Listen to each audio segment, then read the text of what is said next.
في خبر عاجل الآن، أعلنت المديرية العامة للدفاع المدني بالسعودية اليوم الأحد عن نشوب حريق في مجمع تجاري بجدة.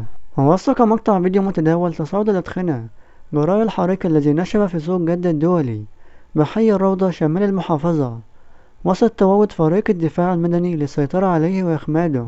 وما زالت أعمال الإخماد مستمرة، وقد تداول المتابعون على منصة إكس صورا ومقاطع فيديو توثق الحريق الذي طال سوق جدة الدولي. وتمكنت الفرق من احتواء الحريق ومنع انتقاله للمناطق المجاورة، حيث وقع الحريق بالقرب من قصور سكنية وفندق.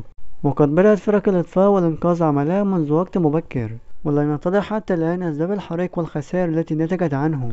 ويعتبر سوق جدة الدولي من أكبر الأسواق في المحافظة، والذي يتجاوز عمرها أكثر من 50 عاما، ويعد صرحا ضخما ذو تصاميم كلاسيكية فريدة من نوعها من الخارج.